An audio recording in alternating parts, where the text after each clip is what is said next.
안녕하세요. 뼈 있는 안무마 대잔치 뼈아대 고영성 작가입니다. 여러분 반갑습니다. 오늘은 베스트셀러 비평 시간이고요. 아마 지금 교보문고에서 종합베스트 1위를 하고 있고, 매년 이맘때쯤에 그 1, 2위를 항상 하는 것 같아요. 하고 있는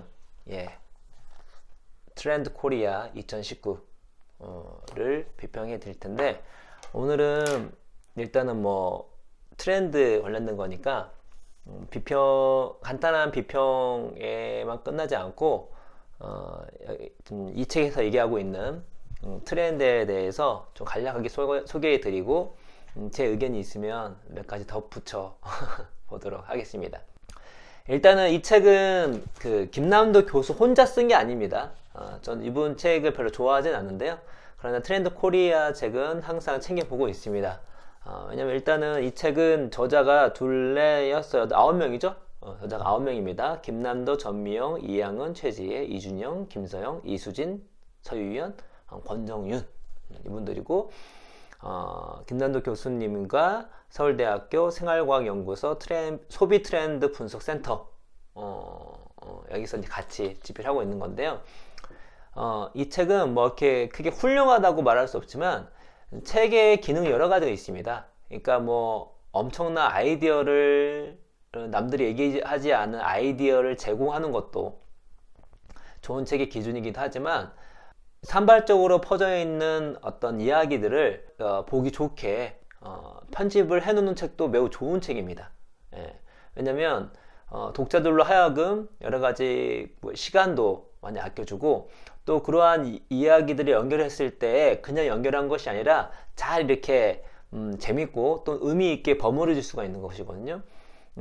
그렇게 되면 또 소비자에게, 또 독자에게 큰 효용이 있기 때문에 그런 측면에서 트렌드 코리아 2019는 나쁘지 않은 책이라고 생각이 들고, 제 개인적으로 항상 이 책 같은 경우는 뭐 10점 만점에 9점 정도로 강력 추천입니다. 그래서 이 책 한 권 정도 읽어보시면 기본적으로 작년과 또 지금 현재 있을 어떤 트렌드들을 조금 이렇게 정리해 줄 수 있는 좋은 책이기 때문에 항상 9점을 주는데, 올해는 좀 고민했어요. 이거 9점을 줘야 되나? 처음부터 좀 이상하더라고요. 제가 생각하는 거하고 다른 시대를 살고 계시나? 이런 생각이 들어서 이거를 9점을 줘야 되나? 라는 생각이 들었습니다만, 뭐 뒷부분은 뭐 정리를 워낙 잘 했기 때문에, 그럼에도 불구하고 여러분께서 이 책 같은 경우는 한 권 정도 연말 연시에 읽어보면 좋겠다 생각이 들어서 이 책을 소개해 드리도록 하겠습니다. 트렌드 코리아의 이제 장점, 이 책의 장점은 말씀드렸던 것처럼 지금 산발적으로 퍼져 있는 트렌드의 조각들을 보기 좋게, 또 퀄리티 있게 이렇게 한 궤로 엮은 그런 미덕이 있는 반면에 조금 과한 게 있어요. 어떤 게 과하냐면 막 신조어를 너무 만들려고 그래요.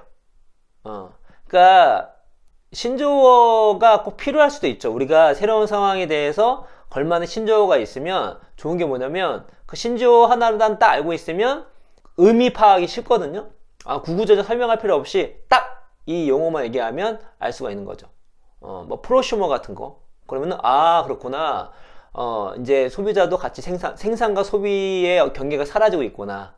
그리고 소비자이면서도 동시에 생산자인, 뭐 이런 느낌이 나잖아요. 그렇죠?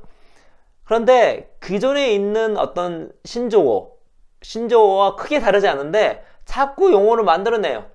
그래서 이 책에 등장한 새로운 용어만 아는데도 벅찹니다.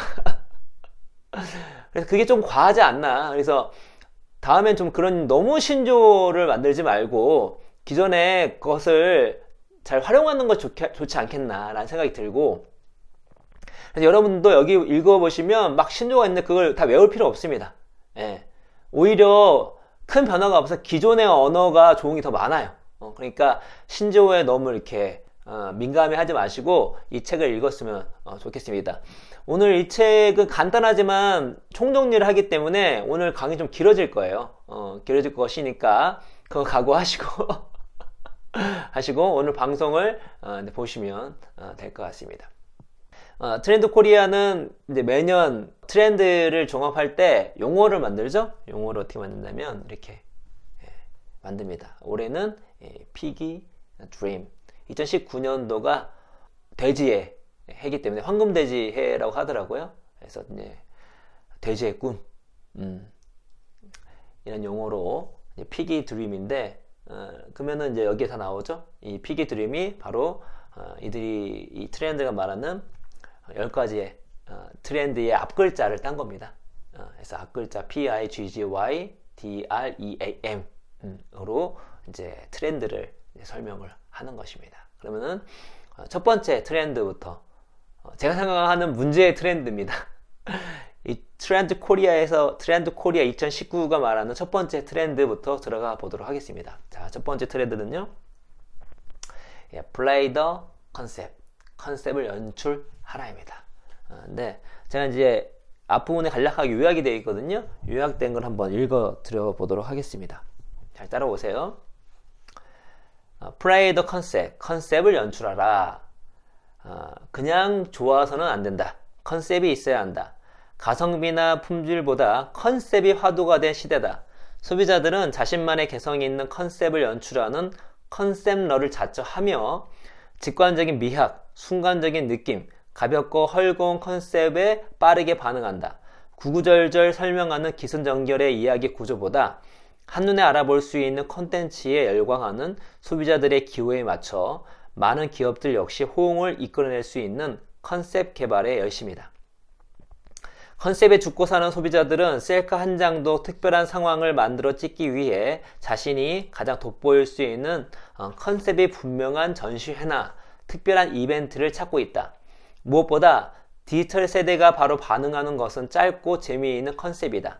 나아가 컨셉만 확실하다면 대충 만들어 완성도가 떨어지더라도 상관하지 않는다. 컨셉의 등장은 분절되고 파편화된 하이퍼 텍스트가 특징인 하이퍼 모던 시대를 어릴 때부터 경험한 디지털 원주민들, 플로팅 세대의 성장과 궤를 같이 한다. 플로팅 세대 같은 경우는 어떤 하나의 어떤 컨텐츠에 만족하지 않고 여러 가지 컨텐츠들에 이제 배회하면서 이거를 섭렵한다는 그런 뜻입니다. 플로팅이 이제 이렇게 흘러간다 이런 뜻이 있으니까. 디지털 매체의 특성인 맥락과 서사의 실종이 컨셉의 중요성을 키우고 있는 것이다. 소비도 마찬가지다. 과거에는 실용적이고 합리적인 이유 있는 소비가 만족을 제공했다면 이제는 쾌락적이고 위의성이 강한 컨셉 있는 소비가 더 큰 만족감을 선사한다. 끊임없이 유동하는 감각적인 젊은 세대는 이미지에 열광하고 기능이 아니라 컨셉을 소비한다. 이들의 마음을 여는 것은 논리적이고 이성적인 이해보다 가벼운 터치와 직관적인 감성이다. 이제 기업들은 자기만의 컨셉을 가지고 고객들과 수평적으로 커뮤니케이션 해야 한다. 구매의 근거가 이유에서 컨셉으로 바뀌고 있다. 이제 마케팅 하지 말고 컨셉팅 하라. 정말 이런 글 잘 쓰는 것 같아요. 이 트렌드 코리아. 되게 그럴듯하잖아요. 그래서 여기서 나온 이제 예시가, 그래, 맞아요. 우리가 SNS 시대가 있기 전에는, 일반 사람들은 소위 말해 컨셉러가 아니었어요. 그러니까 어떤 걸 할 때 컨셉에 대해서 되게 크게 고민하지 않았습니다. 컨셉에 대해 고민하는 사람들은 뭐죠?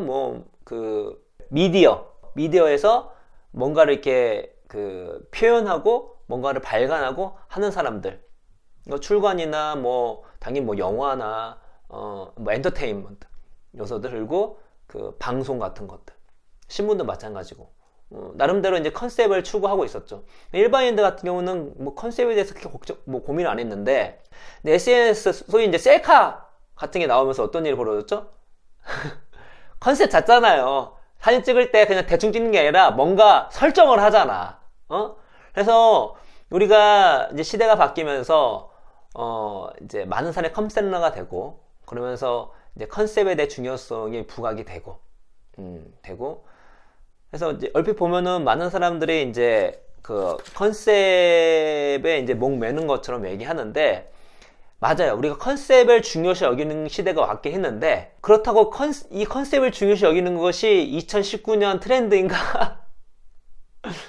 일단 거기에 전 퀘션 마크예요. 아니, 셀카 찍은 지가 꽤 오래됐거든요. 여기에서 뭐라고 얘기하냐면 바야흐로 사진의 시대다, 이런 게 나와요. 그러니까 이제 우리가 뭐 셀카를 찍기 위해서 컨셉을 잡는 걸 예시를 잡으면서 바야흐로 사진의 시대다라고 하는데, 여러분, 우리가 지금 사진의 시대인가요? 아니에요, 여러분. 바야흐로 영상의 시대입니다. 영상의 시대. 사진의 시대는 조금 이제 밀려갔어요, 트렌드에서. 그래서 여러분, 당연히 여전히 뭐 인스타그램도 상승세지만 지금 최대의 상승세는 어디입니까? 유튜브입니다, 유튜브. 사진으로 승부 보기보다 뭘로 승부 보죠? 예, 영상으로 승부 보네, 영상으로. 그래서 바야흐로 영상의 시대라고 얘기해야 되지 않나요? 근데 여기 떡하니 바야흐로 사진의 시대다 있는 순간 제가 가슴이 탁 막히는 거예요. 이거 언제적 얘기를 하고 있는 거지?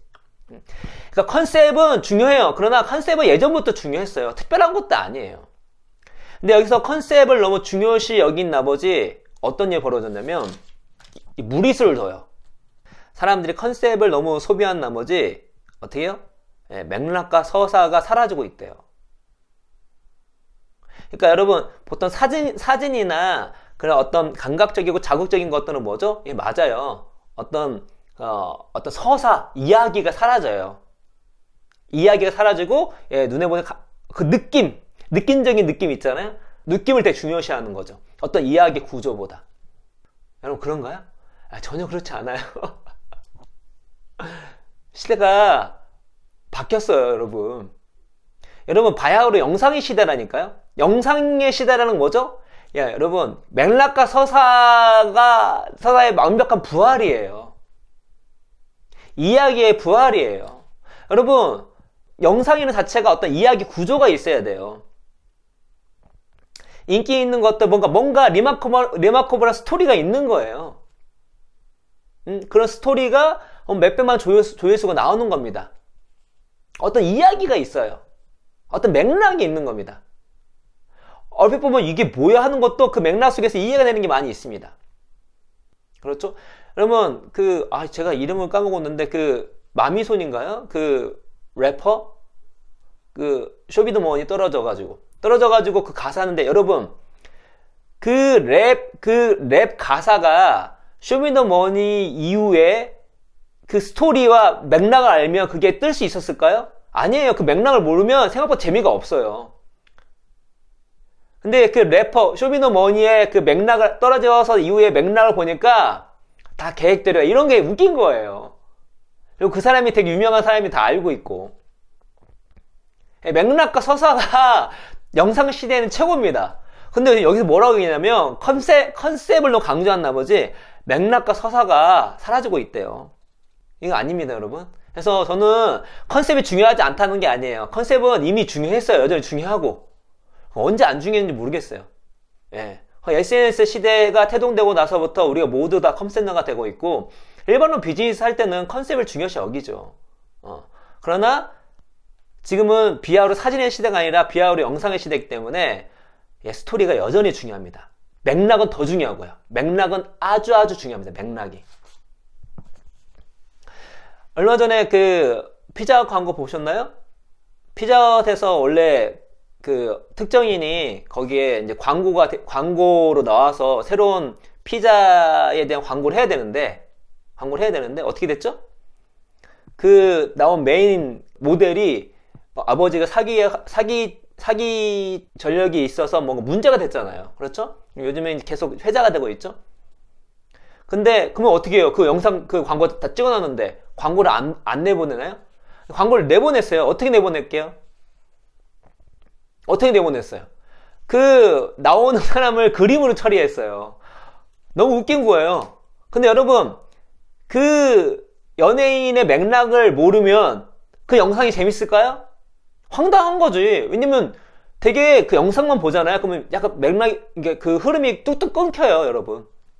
근데 대부분 이 사건이 너무 큰 이슈되기 때문에 이 이슈된 이야기를 대부분 다 알고 있어요. 그 맥락 쪽에서 영상을 보니까 재밌는 거예요. 그래서 피자헛이 영상이 터졌죠? 그래서 역시 위기는 기회다라는 것을 증명하고 있는 거죠. 그래서 안타까운 게 이 2019년 트렌드 코리아의 첫방 플레이더 컨셉이 저는 전혀 납득이 되지 않아요. 예. 여러분, 저희가 지금 이게 유튜브를 하고 있지만 저희 유튜브가 뼈아대 채널이잖아요. 저희 회사 채널이 그 체인지 그라운드라는 채널이 있어요. 이게 35만입니다. 35만인데 여러분 대부분 이야기예요. 영상이라. 그러니까 요즘 최근에 가장 잘 됐던 게 뭐냐면 어떤 거죠? 감동 스토리예요. 감동 스토리가 저희 체인지 그라운드 영상이 팍 터진 경험이 있거든요. 이게 이야기예요. 스토리예요. 그리고 저희가 유튜브 하는 게 아니라 페이스북을 하거든요. 페이스북에 저희가 운영하는 페이지가 100만 정도 돼요. 저희가 얼마나 많은 글과 카드 뉴스와 영상을 올렸겠습니까? 여러분, 놀라운 사실 알려드릴까요?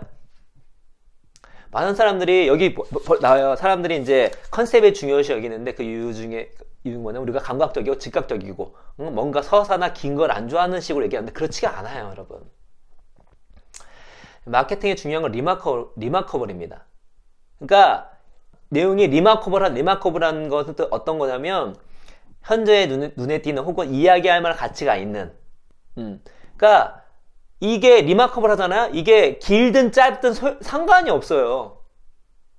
정말 긴 글인데 좋아요, 공유, 댓글 폭발한 것도 너무너무 많아요. 이걸 누가 읽나 싶어요. 근데 다 읽습니다. 근데 왜? 리마커블 하면 이 스토리가 짧다고 다 좋은 게 아니에요. 이것을 바로 컨텐츠 트랩이라고 그러는 거예요. 컨텐츠 트랩. 이거는 컨셉 트랩에 빠진 거죠. 컨셉을 중요시 여긴 나머지 뭐죠? 다른 걸. 그래서 이 트렌드 코리아에서 다른 건 다 괜찮아요. 근데 이 1번 빠지시면 안 돼요. 여러분 지금 영상을 보시고 계신 분이 비즈니스 하시는 분이라면 이 컨셉 트랩에 빠지시면 안 돼요. 안 돼요. 여전히 서사와 맥락이 중요합니다. 피자헛은 맥락을 잘 이해했기 때문에 원래 망해야 할, 찍어놓은 걸 엎어야 할 그런 CF 그 영상을, 광고 영상을 그 맥락을 이용해서 내서 터진 거예요. 어떤 컨셉이 아니죠, 이거는. 맥락을 이해한 거죠. 우리가 진행하는 사람들이 서사 구조를 이해한 거예요. 거기에 맞춰서 딱 냈을 때 사람들이 환호를 하는 거죠. 여러분, 지금 사진의 시대가 아닙니다. 바야흐로 영상의 시대고 여전히 서사와 맥락이 중요하다는 거 말씀을 드리겠습니다. 자, 이제 두 번째 트렌드를 말씀드릴 텐데 제 앞부분에 제가 열을 냈지만 만약 그것만 있었다면 제가 이 책을 추천하지 않았겠죠. 이 책 읽어보세요. 그래서 처음 컨셉 부분만 조금 제가 말씀드린 대로 생각하시면 나머지는 매우 훌륭합니다. 훌륭합니다. 다음 어떤 트렌드들은 간단하게만 이제 소개해 드릴게요. 자, 두 번째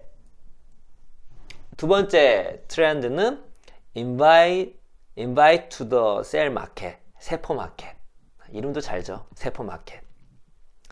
자, 세포 마켓이 뭔지 말씀드리겠습니다. 유통이 세포 단위로 분화하고 있다. 맞습니다. 수많은 1인 사업자들이 SNS를 기반으로 자신의 재능을 바탕으로 한 정보와 상품을 팔고 1인 크리에이터들은 자기만의 콘텐츠를 모바일 라이브로 방송한다. 이들은 기존의 대형 유통기업이나 방송사들과 협업할 정도로 존재감이 커졌다. 이런 트렌드의 배경에는 세포 단위의 시장이 만들어진다는 의미의 세포 마켓, 소비자가 직접 판매한다는 의미의 셀슈머가 있다. 프로슈머 해도 되잖아. 셀슈머가 있다.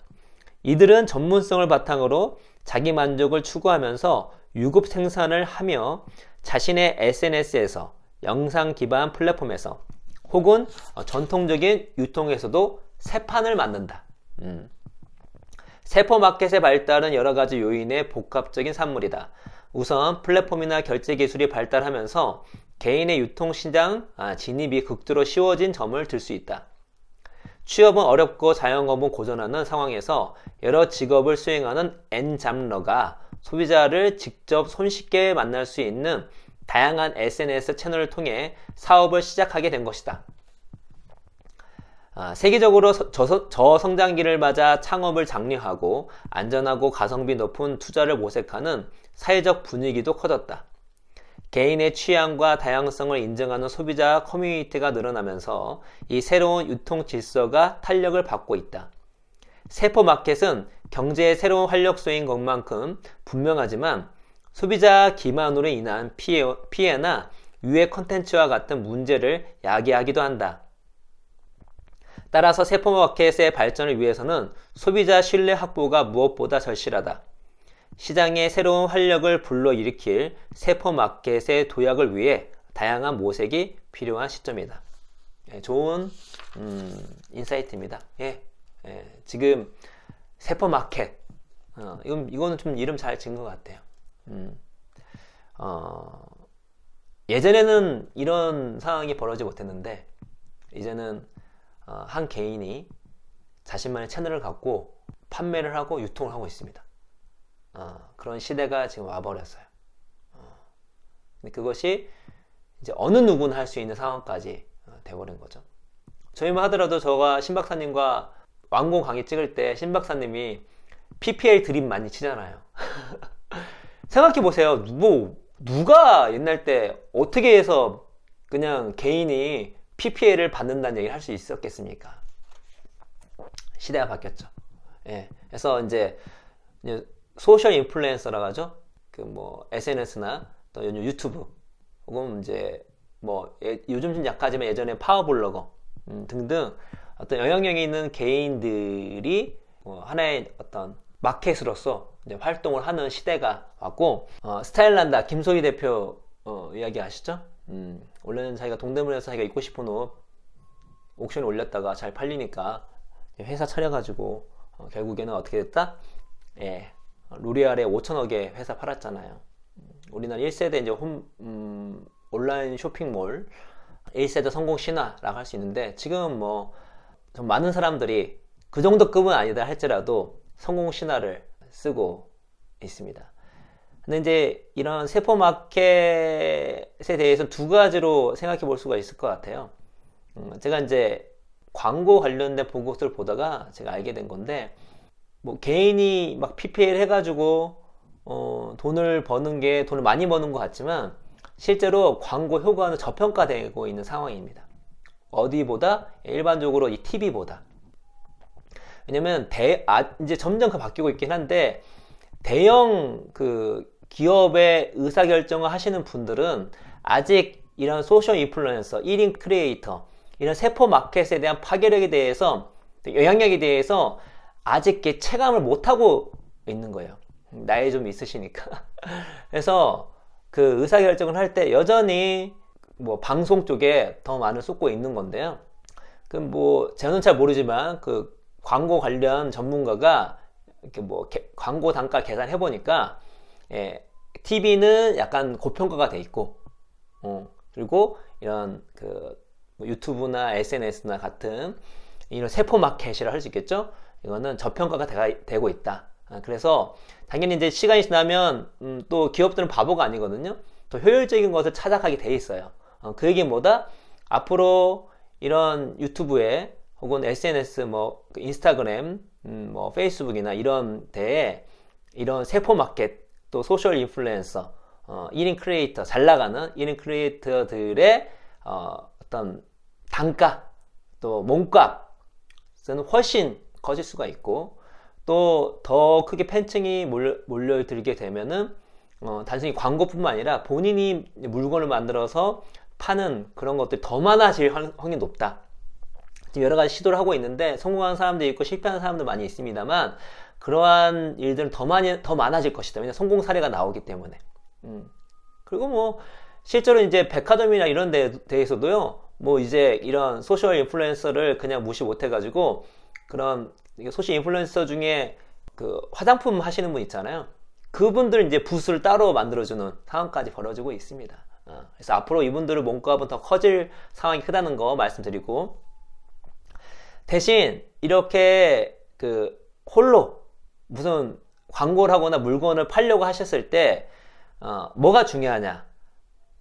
전문성이 중요합니다. 내가 팔려는 것, 내가 홍보하려는 것이 이 소셜 인플루엔서가 갖고 있는 전문성하고 결합이 있었을 때의 파급 효과가 난다고 합니다. 왜냐면 소비자들에게 설문조사 해보니까 그런 세포마켓 속에서 물건을 사는 이유 중에 하나가 그러한 인플루언서들의 전문성과 얼마나 엮여져 있는가를 본다고 하거든요. 그래서 제가 여기서 여러분한테 계속 책을 추천해주면 여러분이 책을 살 확률이 높은데 제가 뭐 이 화장품을 사세요 하면 여러분 사시겠습니까? 제가 뭐라고 하시겠죠? 저는 잘 바르지도 않는데. 그렇죠? 그런 것도 이제 알고 계시면 되고.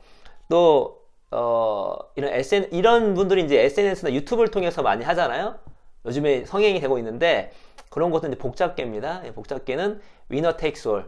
그러니까 많은 사람이 뛰어들지만 거의 소수가 다 가져가는 구조가 될 가능성이 높다는 거. 이 정도 흐름을 알고 계시면 될 것 같습니다. 세 번째 트렌드는 going neutral, 요즘 옛날 뉴트로입니다. 한번 읽어드리겠습니다. 40대가 유년 시절에 신던 추억의 운동화가 10대들의 패션 이템이 되고 촌스러워 보이는 빅로고 디자인의 티셔츠가 젊은이들에게 인기다. 출시된 지 30년이 다 되어가는 복고 음료와 과거에서 타임머신을 타고 온 듯한 디자인의 가전제품들이 불티나게 팔린다. 럭셔리 시계 브랜드는 최첨단 스마트워치에 맞서 50년도 더 된 구 모델을 복각하고 있다. 복고의 열기가 뜨겁다. 복고는 수시로 등장했다가 사라지는 트렌드이지만 이번 복고는 중장년층이 아닌 1020 세대를 공략하는 새로운 복고라는 점에서 차별화된다. 트렌드 코리아 2019는 이를 돌아온 복고, 레트로가 아니라 새로운 복고, 뉴트로라고 명명한다.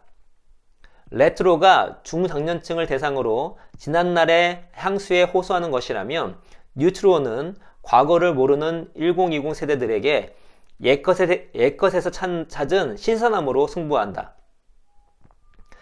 뉴트로 감성을 찾는 밀레니얼 세대에는 모자람이 주는 충족감, 불완전함이 갖는 미학의 매력을 느끼며 낡고 보잘것없는 것에서 정신적 충족감을 얻는다. 뉴트로는 기업에게 도전이다 기회다. 자사만의 독창성과 전통성, 즉 오리지널리티와 헤리티지를 확보하고 사물의 이야기인 이 스토리를 들려줘야 한다.